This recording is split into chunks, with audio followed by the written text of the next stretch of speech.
अस्सलामुअलैकुम नाज़रीन, मैं मोहम्मद असलम हुसैन सियासत की ख़बरों में आप सबका इस्तकबाल करता हूँ। आज 6 अक्टूबर 2023 है। इस्लामिक तारीख के हिसाब से आज 20 रबी अव्वल 1445 हिजरी है। पेश है आज की कुछ अहम खबरें। आलमी मंडी में खाम तेल की कीमतें एक बार फिर गुज़िश्ता रोज़ के मुकाबले में कम होती दिखाई दे रही है। आज जुमे को WTI क्रूड 82.82 डॉलर फी बैरल फरोख्त हो रही है। साथ ही ब्रेंट क्रूड की कीमत भी 84 डॉलर फी बैरल आ गई है। मुल्क में ऑयल मार्केटिंग कंपनियों ने पेट्रोल और डीजल की ताज़ा तरीन कीमतें जारी की है। हिंदुस्तान में ईंधन की कीमतों में हर रोज़ अलग सुबह 6 बजे नज़रसानी की जाती है। जून 2017 से पहले कीमतों में हर 15 दिन बाद नज़रसानी की जाती थी। महाराष्ट्र में पेट्रोल की कीमत में 57 पैसे की कमी हुई है। यहाँ डीजल की कीमत में 55 पैसे की कमी आई है। मगरबी बंगाल में पेट्रोल 48 पैसे और डीजल 45 पैसे सस्ता हुआ है। उत्तर प्रदेश में पेट्रोल और डीजल की कीमतों में 27 पैसे की कमी हुई है। इसके साथ ही मध्य प्रदेश, उड़ीसा, राजस्थान और तेलंगाना में पेट्रोल और डीजल की कीमतों में कोई कमी वाक़ई नहीं हुई है। इन्फोर्समेंट डायरेक्टरेट ने दिल्ली के शराब पॉलिसी घोटाले पर अपनी गिरफ्त मजबूत कर रहे हैं। ईडी ने अब संजय सिंह के 2 करीबी साथियों का समन भेजा है और इन्हें पूछगछ के लिए बुलाया है। एजेंसी ने कुछ अर्सा कबल इन दोनों के ठिकानों पर छापे मारे थे। दरअसल संजय सिंह को चारशुम्बे को ईडी ने गिरफ्तार किया था। अब ईडी ने इनके 2 साथियों सुरेश मिश्रा और विवेक त्यागी को समन भेजा है। संजय सिंह की तहवील का मुतालबा करते हुए ईडी ने सुरेश के नाम का भी जिक्र किया था।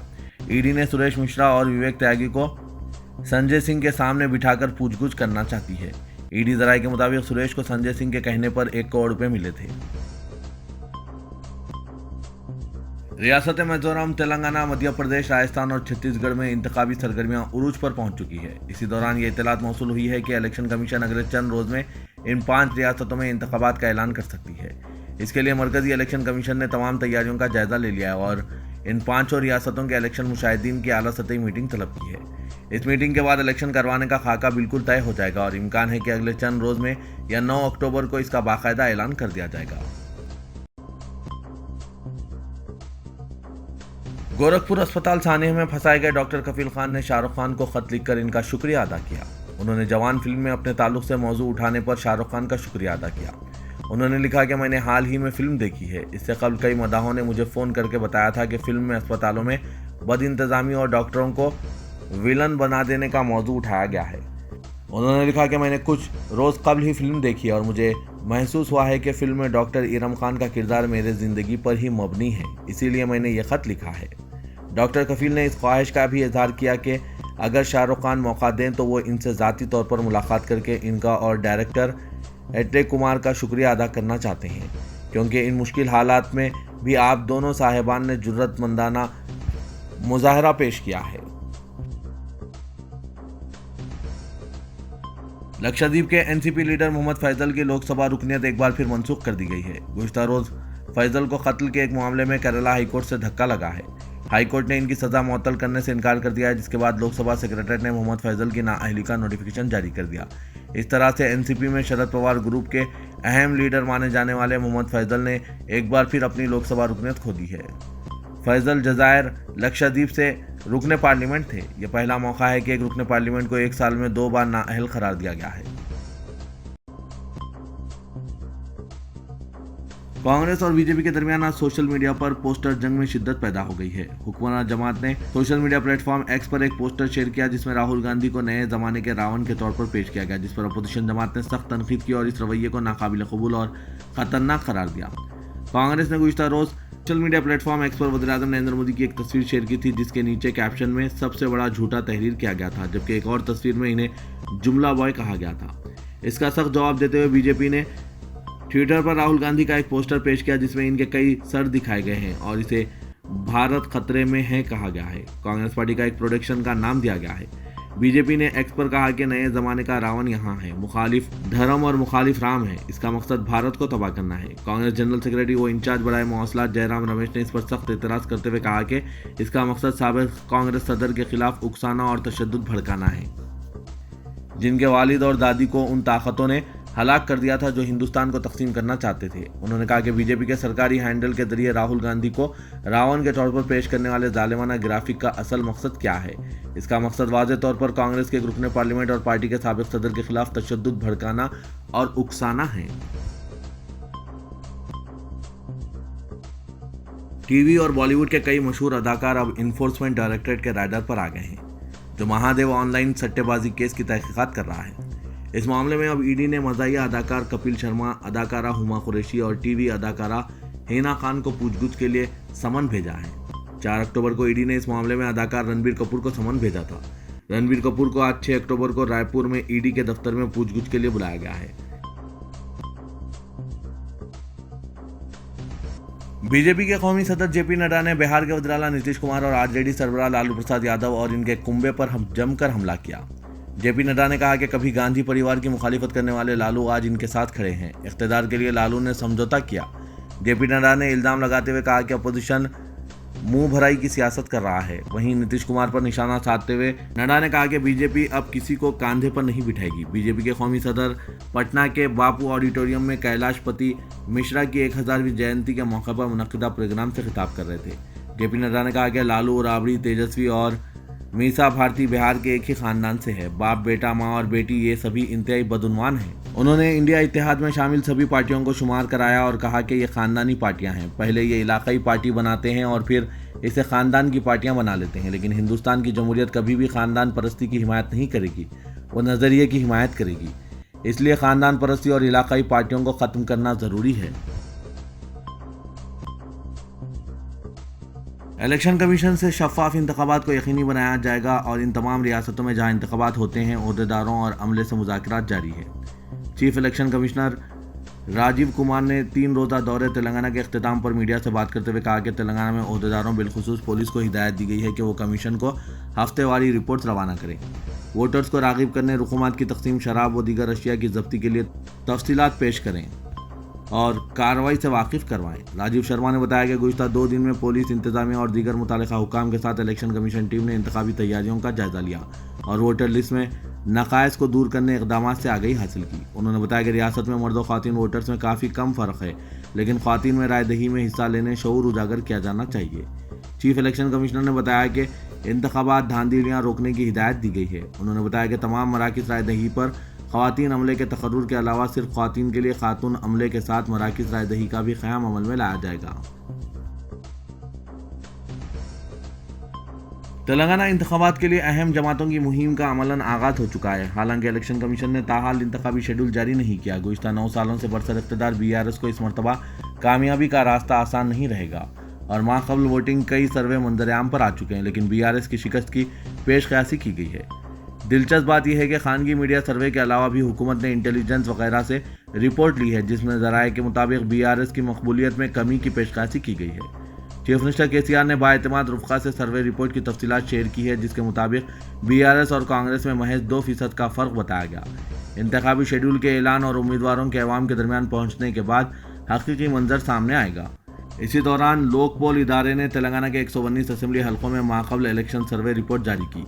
10 अगस्त से 30 सितंबर तमाम असेंबली हल्के जात में 60,000 से ज़ायद अफराद की राय लेकर रिपोर्ट तैयार की गई, जिसमें BRS के इख्तिदार से महरूम होने और कांग्रेस के सादा अक्सरियत से इख्तिदार पाने की पेशकयासी की गई है। नई दिल्ली में न्यूज़ क्लिक के दफ्तर और उससे वाबस्ता सहाफ़ियों की क़यामगाह पर पुलिस धावों और गिरफ्तारी की मजम्मत करते हुए हैदराबाद में सहाफ़ियों और जहदकारों ने एहतजाज मुनज़्ज़म किया। बशीरबाग प्रेस क्लब से रैली मुनज़्ज़म की गई, जो मुजस्समा अम्बेडकर टैंक बैंड पहुँचकर इख्तिताम पजीर हुई। रैली में सहाफ़ियों की तंजीमों के कायदीन के अलावा उस्मानिया यूनिवर्सिटी के रिटायर्ड प्रोफेसर, जहदकारों और किसानों की तंजीमों के नुमाइंदों ने शिरकत की। सैकड़ों की तादाद में एहतजाजियों ने नई दिल्ली में सहाफ़ियों और जहदकारों के खिलाफ की गई कार्रवाइयों की मजम्मत करते हुए नारेबाजी की। जमहूरियत बचाओ, सहाफ़त बचाओ के नारे लगाए गए और दिल्ली पुलिस की कार्रवाई की मजम्मत की गई। इंडियन जर्नलिस्ट यूनियन के सदर के श्रीनिवास रेड्डी, न्यूज़ एडिटर रोज़नामा सियासत जनाब आमिर अली खान, जहदकार जसवीन जरत, माहिर माहौलियात इमरान सिद्दीकी के अलावा तेलंगाना वर्किंग जर्नलिस्ट यूनियन और दीगर तंजीमों के अहदेदारों ने एहतजाज में हिस्सा लिया। यतीम खाना अनीसुल गुरबा का हफ्ता 7 अक्टूबर को 10 बजे सुबह रूबरू एक मीनार मस्जिद नामपल्ली इफ्तिताह अमल में आएगा। रियासती वजीर IT व बल्दी नजवनस KT रामाराव इफ्तिताह करेंगे। मोहम्मद महमूद अली वजीर दाखिला, वजीर फाइनेंस हरीश राव, वजीर बहबूद के ईश्वर, अकबरुद्दीन अवैसी कायदे मजलिस मुक़न्ना पार्टी मेहमान खुसूसी हैं। मोहम्मद मसीहुल्लाह खान सदर नशीन रियासती वक्फ बोर्ड ने आज एक प्रेस कॉन्फ्रेंस में ये बात बताई। अनीसुल गुरबा यतीम खाना पहले इंडोमेंट के तहत छोटी सी इमारत में काम करता था। अकबरुद्दीन अवैसी ने इसे इंडोमेंट से अक़लियती बहबूद को मुंतकिल करवाया। इसके बाद उन्होंने यतीम खाने से मुतसिल महकमा इमारत व इशवरा की अराजी हुकूमत से नुमाइंदगी हासिल करके और 20 करोड़ रुपए की मंजूरी के जरिए इसकी तामीर का आगाज करवाया। रुकने असेंबली चंद्रान गुट्टा अकबरुद्दीन अवैसी ने कहा कि रियासत में आइंदा असेंबली इंतखाबात से कल मुसलमानों और मजलिस के बादशाहगर के मौक़िफ़ को कमज़ोर करने की साजिशें की जा रही है। एक वक्त फसल बोने का होता है तो एक वक्त फसल काटने का होता है। अकबरुद्दीन अवैसी ने कहा कि फ़ख्र मिल्लत अब्दुल वाहिद ओवैसी ने फसल बोई थी, सालार मिल्लत सुल्तान सलाहुद्दीन अवैसी ने इसकी आबियारी की। अब वक्त फसल काटने का है तो नत नई साजिशें और इल्ज़ामात लगाते हुए मुसलमानों को उलझन में मुब्तला करने की कोशिशें की जा रही है। अकबरुद्दीन अवैसी ने Fatima Owaisi educational campus KG तक PG का इफ्तिताह करने के बाद खिताब करते हुए कहा कि हम बिला लिहाज मज़हब व मिल्लत अवाम की खिदमत करते हैं, लेकिन मुसलमानों को इसलिए तरजीह दी जाती है क्योंकि वो बरसा बरस से हर शोबे में पिछड़े हुए हैं। मजलिस हमेशा सियासी जद्दोजहद के जरिए अवाम के मसाइल हल करते हुए आई है। हैदराबाद के मुसलमानों के इत्तेहाद और इनकी वाबस्तगी से जो ताकत मिली, इससे हर हुक्मरान वक्त से काम करवाया है। मजलिस के कायदीन को काम करने का हुनर आता है, इसलिए हमने चंद्रबाबू नायडू, राजशेखर रेड्डी, रोशैया, किरण कुमार रेड्डी, अब चंद्रशेखर राव सबसे काम करवा रहे हैं। क्या कांग्रेस की आखिरी किरण के दौर में किरण कुमार रेड्डी को ऐवान असेंबली में मक्का मस्जिद बम धमाके के झूठे मुकदमे में माकूस नौजवानों से माफ़ी मांगने पर हमने मजबूर नहीं किया था? मजलिस के फ्लोर लीडर ने बताया कि एक तरफ नफरत की सियासत है तो दूसरी तरफ मोहब्बत की दुकान का दावा किया जा रहा है। उन्होंने सवाल किया कि 50,000 फसादात जो हुए, क्या वो मोहब्बत की दुकान की निशानी थे? बाबरी मस्जिद की शहादत, अहमदाबाद, भागलपुर, रोडकिला के फसादात, क्या ये भी मोहब्बत की दुकान की अलामत थे? शहर हैदराबाद में मिलादुन्नबी सल्लल्लाहु अलैहि वसल्लम और गणेश त्यौहार के पुरअमन इख्तिताम के बाद पुलिस थकान दूर करने में मसरूफ दिखाई दे रही है। इसीलिए रात देर गए शहर में होटलें और पान शॉप्स खुले रह रहे हैं, जबकि रियासत में बहुत जल्द असेंबली इंतखाबात मुनक्किद होने वाले हैं। इन हालात में पुलिस को हम्मा वक्त चौकसी अख्तियार करने की ज़रूरत है। शहर के कई इलाकों में रात देर गए होटलें और पान शॉप्स खुली रखी जा रही है। इन इदारों में पिछले दरवाजे से कारोबार जारी है और गैर समाजी और गुंडा अनासिर इन होटल्स और पान शॉप्स के पास खड़े रहते हैं। पुलिस को चाहिए कि सबसे पहले रात देर गए होटलों के पास पार्क गाड़ियों को जब्त करें, क्योंकि करीब में गाड़ियां पार्क की जाती है। पुलिस अगर होटलों के करीब पार्क गाड़ियों पर चालानात करती है तो फिर दूसरे दिन ही ग्राहक रातों में होटल नहीं आएंगे। रात देर गए होटल बंद करवाने पुलिस का ये आसान तरीका है और गली कूचों में अक्सर रात देर गए गैर समाजी अनासिर और रॉडी शीटर जमा रहते हैं। इसके लिए पुलिस को चाहिए कि ब्लू कोट्स की पेट्रोलिंग में शिद्दत पैदा करें, ना कि प्रेस वालों के नाम पर मुखबिरों को लेकर फिरा जाए। अगर पुलिस वाले खुद रात देर गए होटलों और पान शॉप से चाय, पान, सिगरेट लेते हैं तो अवाम में पुलिस का क्या खौफ रहेगा? पुलिस वालों को खुद अपना खौफ अवाम में पैदा करना चाहिए। चाय, पान, सिगरेट मंगवाने से पुलिस का वक़ार कम हो जाएगा। पुलिस पेट्रोलिंग बढ़ाने की ज़रूरत है और इंतखाबात के पेश नज़र थोड़ी सख्ती भी ज़रूरी है। पुलिस की ढील का शरपसंद अनासिर फ़ायदा उठा सकते हैं। दूसरी तरफ एक और बात सामने आई है, पुलिस की जानिब से ऐसे मीडिया वालों को सपोर्ट पेश किया जा रहा है जो मीडिया में आने से कबल रॉडी शीटर्स वगैरह थे। ये गैर कानूनी सरगर्मियों को छुपाने के लिए मीडिया का सहारा ले रहे हैं और इन्हें पुलिस की पश्तपनाही हासिल हो रही है और वो शहर में ज़बरदस्ती उसूली का कारोबार कर रहे हैं। कमिश्नर पुलिस को इस जानिबी तवज्जो देने की ज़रूरत है। ऑल इंडिया मजलिस इत्तेहादुल मुस्लिमीन के फ्लोर लीडर और चंद्रान गुट्टे के रुकने असेंबली अकबरुद्दीन अवैसी और गोशामहल हल्के के रुकने असेंबली और बीजेपी के मुअत्तल लीडर मलून राजा सिंह तेलंगाना के इन MLAs में शामिल हैं जिनके खिलाफ नफरत अंगेज तकरीर से मुतालिक कई केसेस ज़ेर अल्तवा हैं। एसोसिएशन फॉर डेमोक्रेटिक रिफॉर्म की ताज़ा तरीन रिपोर्ट में मौजूदा मेंबरान पार्लियामेंट और MLAs का तज्जिया किया गया है, जिनमें नफरत अंगेज तकरीर से मुतालिक मुकदमात दर्ज हैं। रिपोर्ट के मुताबिक तेलंगाना के 6 MLA और एक रुकने पार्लियामेंट ने नफरत अंगेज तकरीर से मुतालिक मुकदमात का ऐलान किया। रिपोर्ट गुज़िश्ता इंतखाबात के दौरान उम्मीदवारों की जानिब से डिक्लेयर किए गए केसेस पर मबनी है। अकबरुद्दीन अवैसी और राजा सिंह के अलावा तेलंगाना में 4 दीगर मौजूदा MLA ने नफरत अंगेज तकरीर से मुतालिक मुकदमात का ऐलान किया है। तेलंगाना में दीगर 4 मौजूदा MLA में 3 का ताल्लुक इंडियन नेशनल कांग्रेस से है, जबकि 1 का ताल्लुक BRS पार्टी से है। नफरत अंगेज तकारीर के मामले में असदुद्दीन अवैसी अरकान पार्लियामेंट में शामिल हैं। AIMIM के सदर और हैदराबाद के रुकने पार्लियामेंट असदुद्दीन अवैसी को भी इस रिपोर्ट में जगह मिली है, क्योंकि उन्होंने पिछले इंतखाबात में नफरत अंगेज तकरीर से मुतालिक केसों का ऐलान किया है। हिंदुस्तानी क्रिकेट टीम के साबिक कप्तान मोहम्मद अजहरुद्दीन को शराइत की खिलाफ वर्जी की बुनियाद पर हैदराबाद क्रिकेट एकेडमी के इंतखाबात में हिस्सा लेने के लिए नाअहल करार दे दिया गया है। अजहरुद्दीन की नाअहली सुप्रीम कोर्ट की तरफ से तश्कील दी गई एक कमेटी के फैसले पर मबनी थी, जिसकी सरबराही जस्टिस लॉ नागेश्वर राव ने की थी, जिसकी सरबराही HCA के मामलात को संभाल रही थी। ये कमेटी अजहरुद्दीन जो HCA के सदर थे और इसके वर्किंग मेंबरान के दरमियान इख्तिलाफात की खबरों के बाद तश्कील दी गई थी। अजहरुद्दीन सितंबर 2019 में हुए आखिरी इंतखाबात में एसोसिएशन के सदर मुंतखब हुए थे। इनकी मियाद 1 साल बाद खत्म हो गई। ताहम वो इस ओहदे पर बरकरार रहे जब तक कि सुप्रीम कोर्ट ने इस मामले को देखने के लिए एक रुकनी पैनल का तकर्रुर नहीं किया था।